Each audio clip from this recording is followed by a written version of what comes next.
Hey everybody, welcome to episode 12, Two Bitches on a Bench.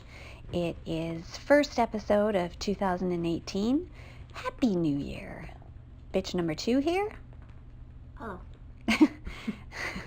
Wow. As you can see, she's filled with New Year cheer. We have decided to talk about New Year, New You. Putting the old things behind us. I didn't agree to that. So we just wanted to talk about the holidays and uncomfortable cough, insert here. How the fun and drama of the holidays transpire. Yeah. So, Go on. well,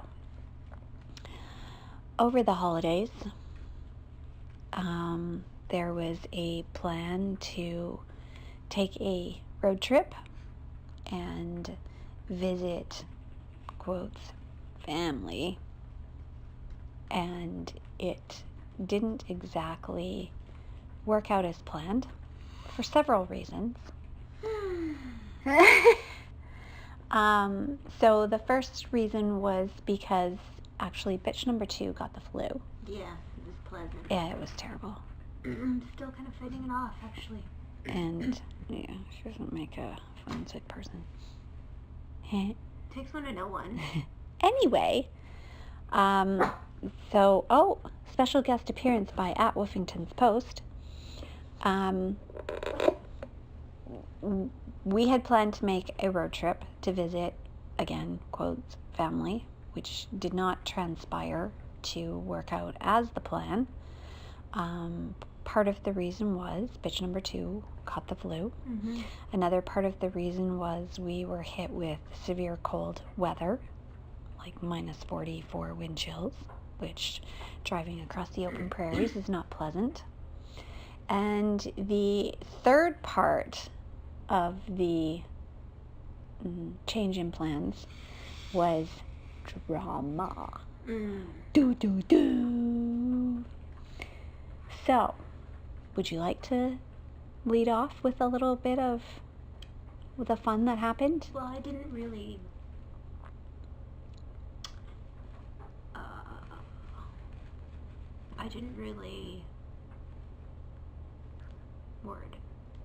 have any interaction with your mother about this. Okay. I had asked to go back in September, Probably. October maybe. Mm-hmm. And you were, I don't know, but we felt guilty because she's elderly and not well in the head, so there was some guilt there.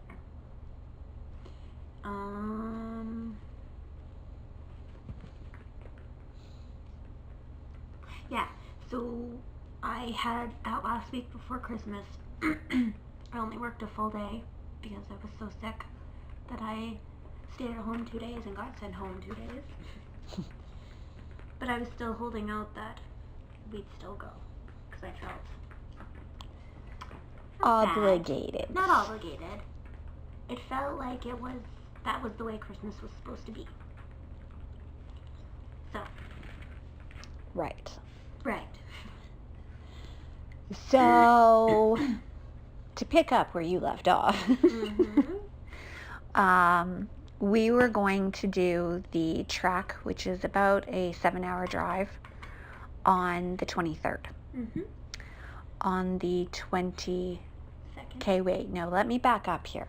Wait. We have to give the details of this whole transpiration. Is that a word? It is now. Okay. So a week or 2 before, we were invited to the official family Christmas dinner, which was to be held on the 23rd. Yeah. And we were invited by one specific person. However, 2 other people main players in the whole scenario did not mention it. Never said a word. Okay, let's not be vague. Okay. Your brother-in-law invited you to family Christmas. Invited us to family Christmas. Your mother, who we were staying with, and your sister, who is your sister, didn't say anything. Right. Okay. My sister, who is married to my brother-in-law. Right, there you go. Didn't say anything. Yeah. Which, in my head, in a normal scenario, my sister would be, hey, aren't you coming? Mm-hmm. And my mother would be, oh, Christmas dinner, blah, blah, blah. When you guys get here, we'll go, or why don't you guys just show up there? I think, in a normal situation. Maybe I watch too much TV. Anyway, we were invited. I waited and waited for someone to say something, of which they did not, and there were regular exchanges of messages and phone calls. Fast forward to December 22nd. I get a message from my mother who says, call me later, want to talk to you before you leave. That's all it said. Mm-hmm. It had a tone. Then I got a message from my sister, which I think she said something to the effect of, hope to see you tomorrow. To which I replied to her, we had been invited by brother-in-law, but you hadn't said anything. Are we supposed to come? Her response was, don't be silly, of course you are. So then we go, fast forward to the evening of the 22nd, wherein I placed a call to my mother. Wherein? Whereby? Hence. I placed a call to my mother, and she had said that she was going to my sister's for brunch the next day and to open gifts, and she would stay there until 4 p.m. and then go home and wait for us to arrive. And that was it. That's all she said. And to a normal outside person, the thought would probably be, so what's wrong with that? But because I know her history, I know exactly what she was doing. And she was trying to maneuver it so that she would still get the benefit of having Christmas with my sister and her family, and then keep us away by being home for us to arrive at her house. Never once mentioning the fact that there was dinner. Exactly. Never once. So then I get off the phone from her, and I'm kind of about the whole way it was handled. And I had a conversation with you. The crunching in the background is Woofington's Post having his late afternoon snack. Mid-afternoon? Mid-afternoon. Early dinner. Early first dinner. Yes. He'll top it up later. I called you and explained everything to you, and then we were both sort of, well, maybe we shouldn't go. This is drama starting already. Drama. I know you love how I say that. Drama. And you weren't feeling well. And I wasn't feeling well. So we decided that we would both sleep on it and see how we felt the next day. For me, it was sleep it off, but... Okay, for you it was sleep it off. For me it was let it simmer. Percolate. Make me madder. So then Saturday morning rolled around, and it was about 9:30, and I hadn't heard from you yet. Well, because I was supposed to have a chiro appointment at 9:30, which I slept through, even though I set an alarm. Yes. So, yeah, Sleep was needed. apparently. So, in the meantime, I got a call from my mother, who was asking me, as an aside, I did tell her the night before that you had had the flu all week. Mm-hmm. So then I got a call from my mother at about 9:30, the morning we were supposed to leave, and she wanted to know how you were doing. And I said I didn't know because I hadn't heard from you yet. And I said I wasn't going to disturb you at that point in time because you needed sleep, blah, blah, blah. And then I said, let's just say at this point we're not coming because the weather had turned cold. You weren't feeling well. It was just all too much. Neither of us had packed. Wasn't really safe to travel in that cold weather with little doggy, all the stuff. Little doggy being at Woofington's Post. So I said to her my specific and my exact words, and I remember this. It was exactly 9:40 a.m. on the phone. I said to her, at this point in time, we are not coming. That is what I said. So then she said, oh, okay, well, I'm disappointed, but okay. Okay. So I'll just keep going with the story and then we can go back to emotional stuff. So then I got off the phone from her and then I sent a message to my sister and I told her we were not coming. I then sent a message to my brother-in-law and said, we are not coming. So then I hear later in the day, after the brunch and then the Christmas dinner portion, wherein I received some video clips of the festivities going on, and front and center is my mother.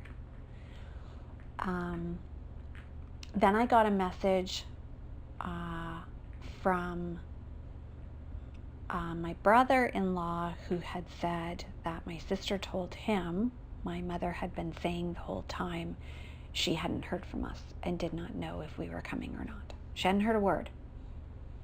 And this was at the brunch, which was 2.5 hours after I talked to her on the phone. So of course that made me mad. Because why did I have to lie about that? On the other side of that as well, to my understanding, my sister did not let on to my mother that she had received a message from me either. So, that whole scenario of drama. The scenario and the whole way it was handled made me mad. Yes. It made me mad and it hurt my feelings. And it made me question why all the secrecy, why the lies, why can't everybody just be open and honest, and why are we left to feel like we're lepers, and that really we were not wanted. We were wanted, but on their terms, and not welcomed openly, is how I perceived it. Would you like to step in at any point in time, now that I have yapped for 13 minutes? Well, part of it too was that this is going back when I started a new job in October, and you mentioned it to your mother. She was mad. She was mad because you didn't tell her sooner. And yeah, okay. So she ripped me a new one about not telling her, because her reasoning behind it was that she had been telling people that you worked somewhere else than you actually did. Which, who cares? Exactly. And I'm not sure that people are really, Well, and it's not like they're going to remember. I thought you were working at a law office and you're not. Well, I'm not. And you and I had the conversation of, I wasn't aware. I've had many, many jobs. And just telling her, that's never been, I'm not going to send out a bulletin that says, I got a new job. Especially with the idea that we were going to be seeing her in December anyway. Right. So, one of the things that came up from that is, why didn't she just, after you had said that, why didn't she just text me? Okay, lots of things here. But and so through all of this, she never once reached out to me to ask how I was feeling or say, oh, I'm really, really sad that you're not going to come, but, a sort of grandmotherly thing of, we'd rather you be safe, we'd rather you not be sick, blah, blah, blah, blah, blah. Mm-hmm. There was never any of that. There wasn't a Christmas message, there wasn't a New Year's message. Exactly. And I will admit that I was a little bit butthurt about all of this, so I did not text her myself. But hurt. Mm. That's B-U-T-T. Mm-hmm. So your part of this was you were hurt. Mm-hmm. My part of it was I was mad. I was angry. That's usually how it goes with us. One of us is hurt, one of us is mad, and it's usually you who's mad. Anyway. So then, fast forward to, I can't remember if it's probably the 24th then. I got a message from my sister, and that's where she again said that at no time did my mother say to her she knew we weren't coming. She had said the whole entire time that she wasn't really sure because she hadn't heard from us. She hadn't heard from me. Mm-hmm. Which then just added fuel to my anger, poured oil on the fire. And I decided that I was not going to let my mother get away with her facade. And that the next time I talked to her, I was going to say something. I was going to do it nicely and politely. I wasn't going to start a fight with her, but I was going to say something. And so I think I talked to her on the 25th. Was it the 25th? Do you remember when I called you to tell you or texted you after? No, it wouldn't have been the 25th. It would have been the 26th. Yeah, because you had said that you were going to wait until after Christmas. Right. And as an aside, remind me to bring up the Christmas Day thing. Okay. So I talked to her on the 26th, and it turned out that she was totally fine, that we hadn't come. The one thing that she had said to me when I told her we weren't coming was that she had purchased a big turkey, and now what was she going to do with it? She couldn't cook it because it would be too much for her, blah, blah, blah. And then on the 26th, she said that she did cook the turkey and that she would have enough turkey to last her for a week, but she was going to freeze it. And she had gone to her neighbors on Christmas Day, and they were having drinks, and so she was fine. She's completely fine. And then, so then I said to her, well, I heard that you let on you didn't know we weren't coming, and I would like to know, what'd you do that for? Because I told you before you even went for the brunch that we weren't coming. Mm-hmm. And she claimed that she never said that, that her words were twisted, and that she had never once said that. I don't even remember really if she said what she claims she said. I don't think she did. Mm-mm.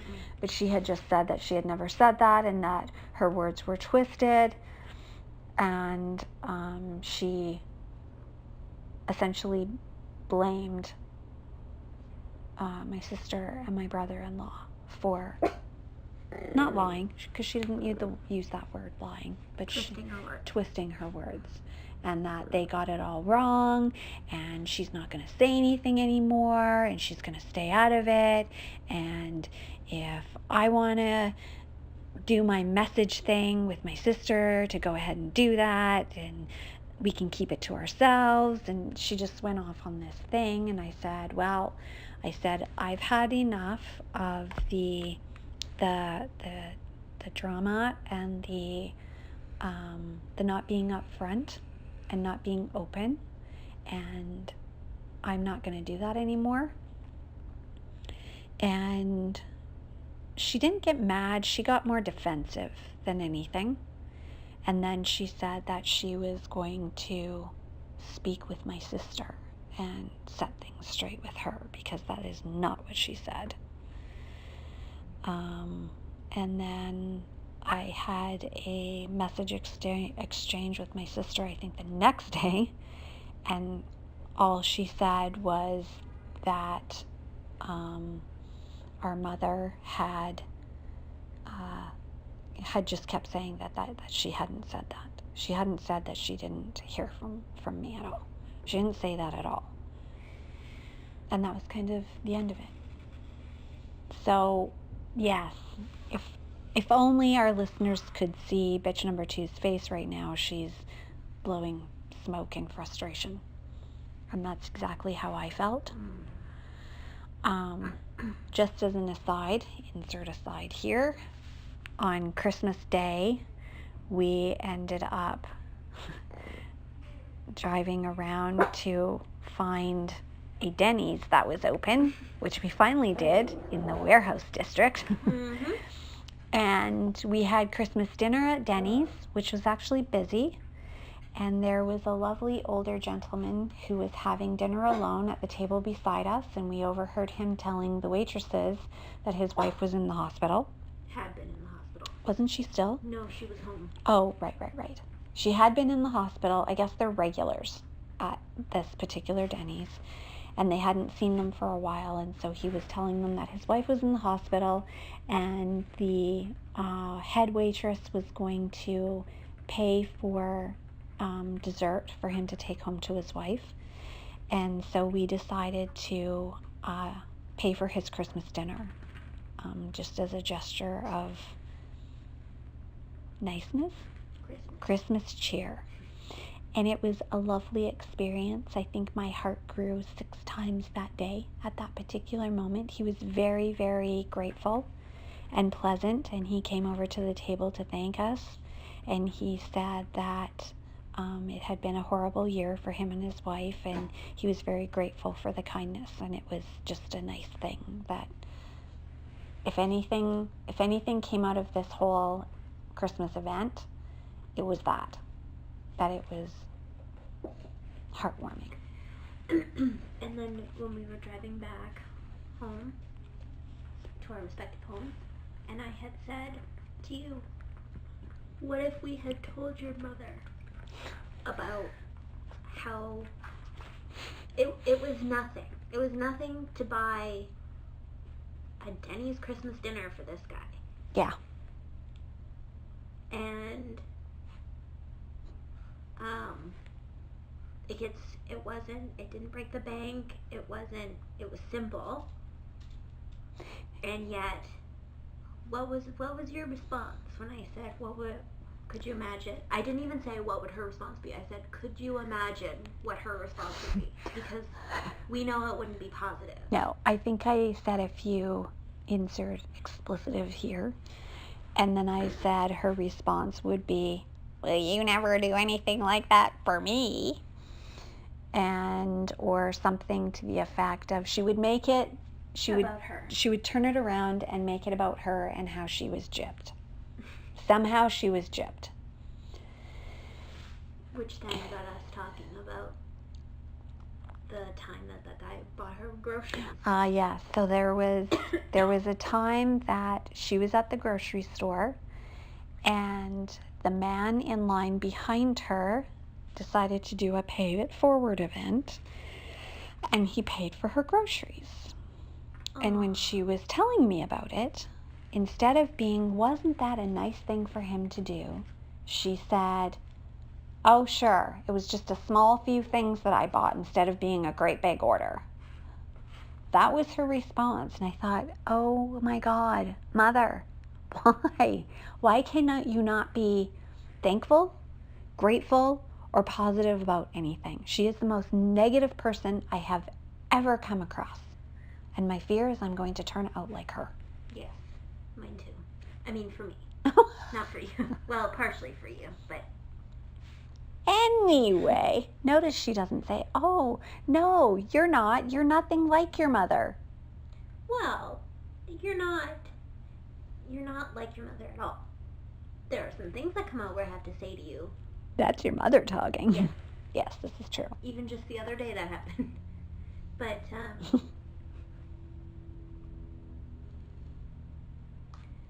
is this about you not wanting to become that, or is this about you moving forward and not letting this type of stuff bother you anymore? Yes.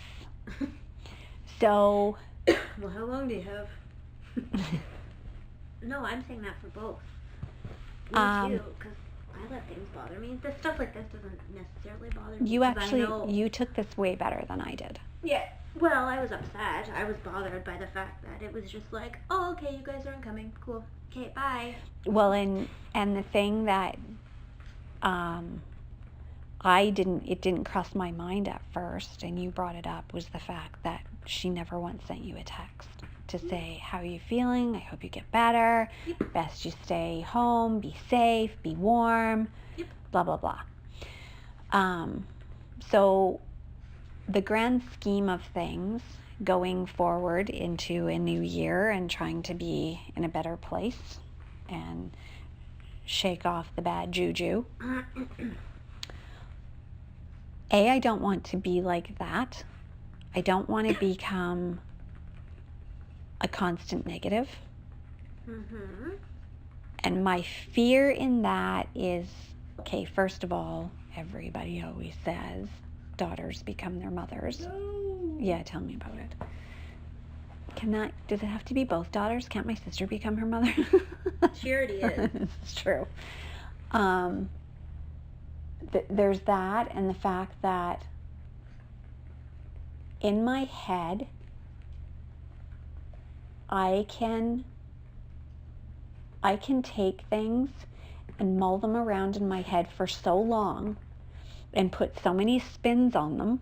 Stop shaking your head yes like that. Like Nodding. you're gonna fall off. And I can take the most happy, thoughtful thing and turn it into a yeah but. And I don't want to be like that, and that scares me, and I'm trying really, really hard not to do that. But. However, I find that I still do it, and then when I do it, I get a deep, sick feeling in the pit of my belly. No, not in the pit of my belly, it's in my rib cage. It sits there, and it's like a gnawing, blah. And so, for me, I need to work on that, and I need to learn how to focus on the positives and not turn them into negatives, and not churn it around so badly that I've essentially shaken all the color out of it. Mm-hmm. And then the other part of it is to not let events like that bother me. I need to let it roll off. Just roll off. You are very hypersensitive when it comes to stuff with your family. With your mother especially. So, yeah. Because for me, I wasn't as severe as it was disappointment light. But then I went, oh, okay, great. Well, enjoy your miserable life then. So, yeah. Where was I going with that? I just kind of went down a rabbit hole of memory. But,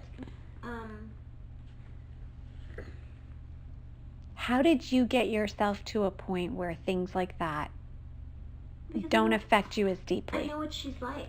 You know what she's like, and you don't have the attachment. I'm able to, well, I don't know if it's necessarily about that, because I don't know that you're necessarily attached to her. It was me who wanted to go for Christmas, not you. I think I'm just able to look at it from from, what do they call that? A bird's eye view, where I can see it for what it is, and that she is selfish and doesn't really care. It doesn't really seem to matter what you or I are able to do. It's never anything to celebrate. So for me, I'm just kind of like, all right, well, that's fine. You know, we tried. We did everything that we could. Well, the other interesting thing too is that she had said, oh, well, what am I gonna do with your gifts? Whoopee! She had said, what am I gonna do with your gifts? And I said, well, just hang on to them. And then she said, well, maybe you could come for Easter. And lo and behold, the first day that my office was officially open for business, so January 2nd. January 2nd, a big box came from my mother. And she had shipped, I haven't even opened it. I haven't even taken the brown paper off of it. It's sitting at my door where I dropped it when I walked in the door yesterday, and I walked over it this morning to leave. Yeah, and my first instinct, I actually sent you a text message and said, surprisingly, a box arrived from my mother today. I shouldn't think like this, but I think it was she just wanted to get rid of it, get it out of her house. Probably.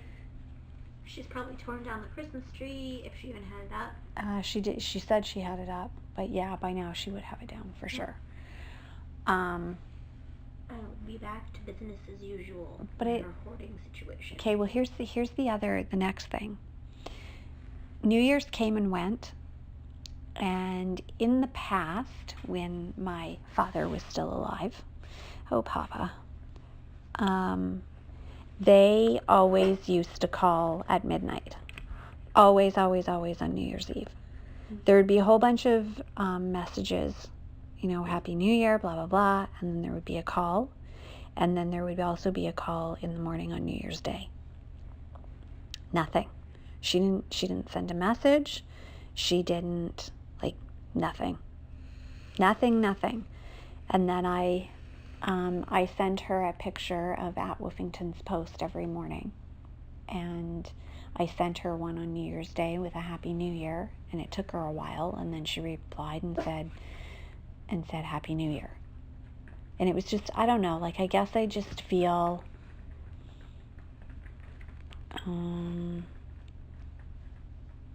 I feel like I have tried to overcompensate for her to be accepting, maybe. Well, you want her praise or something, and she just doesn't. Approval. I want her approval, and she doesn't. Why? I don't know. I don't know why. Have I ever seeked your approval? Nope. Neither is Bentley. Yeah, Bentley. Bentley beats to his own drum. I have to seek Bentley's approval. Yeah. In everything. Yeah. But yeah, she just didn't. There's no love. No. There's no caring even. No. And it's funny because I'll sometimes joke if, I'm in a situation or I've hurt myself or I'm scared or whatever it happens to be. If I happen to have to go to the dentist and I need a filling or something, and I'll go, I want my mommy. Not mine. Somebody else's.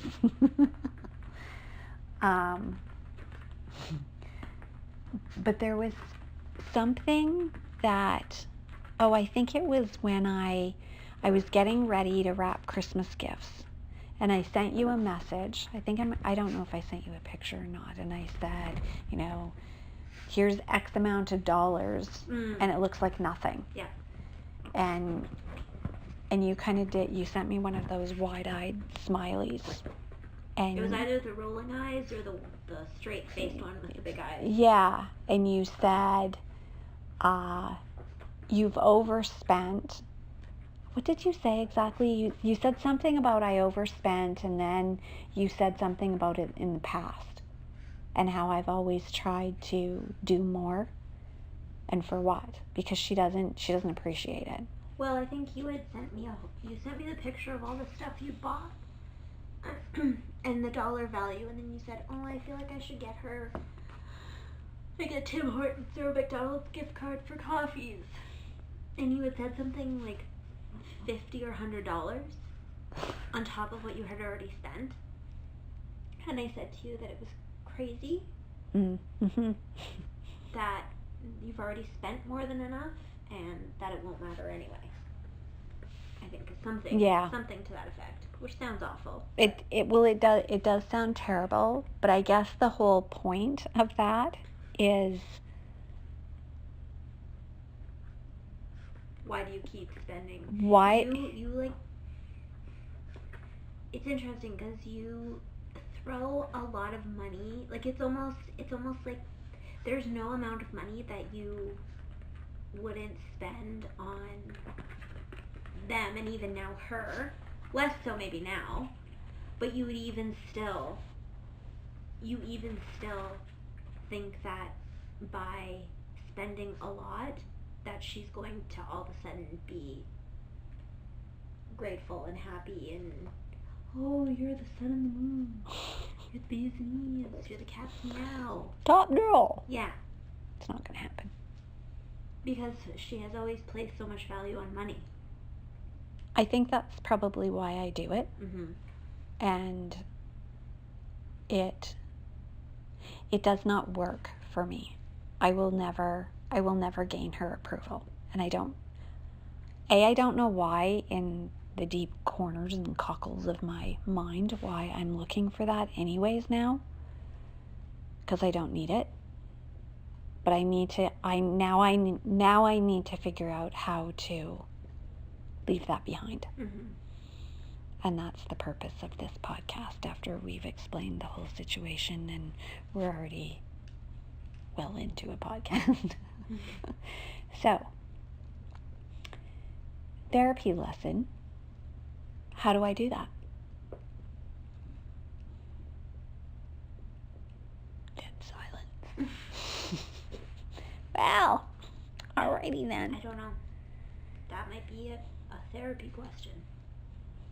Any therapists out there who happen to be listening. You need a shrink? I need a shrink. A free shrink, though.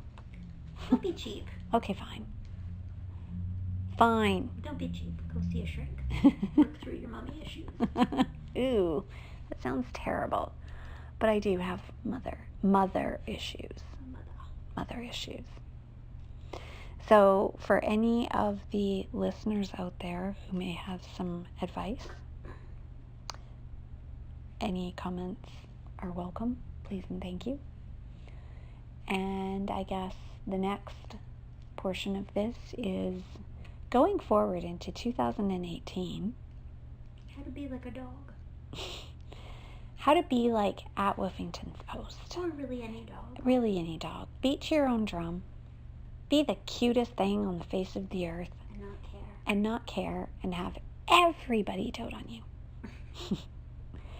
And then be a cranky thing who doesn't want to be touched, looked at, petted, or anything. And when someone says you're cute, you reply with, What's up now? I don't get told I'm cute. Never. So, going forward into 2018, bitch number 2, what's your thing? I know you don't do resolutions, but what's your thing for 2018? Spending less money on junk food. Excellent. Spending less money in general. Mm-hmm. Yeah, me too. I need to stop buying things that don't mean anything. Mm-hmm. I need to stop trying to fill your void with material things. Yes, you've got it. I need to stop with the material things and move to more spiritual. Well, it's what think it's what you do. You have feelings that you don't want to deal with, so you buy things, or you sleep, or you eat junk food. Yeah, Yeah, I do that. yeah, I need to stop doing that. yeah. So 2018 has to be a healthy year. Healthy habits here. Healthy habits. Yes, that's going to be the name of this podcast. Healthy habits. Anything else that you might like to add? I need to sleep more. Huh? I'm just kidding. I'm just kidding. That's like Bensty saying he needs to sleep more. No. Anything else you would like to add to this podcast? Please and thank you. Nothing I can think of. Okay. Well, thanks for joining me and not talking much. And to all of our listeners, Happy New Year. Hope everybody had a great season. And please stay tuned for more podcasts from Two Bitches on a Bench and from the Pod Life, Ms. Opium, with special guest appearances by at Woofington's Post. Thanks, bitch number 2.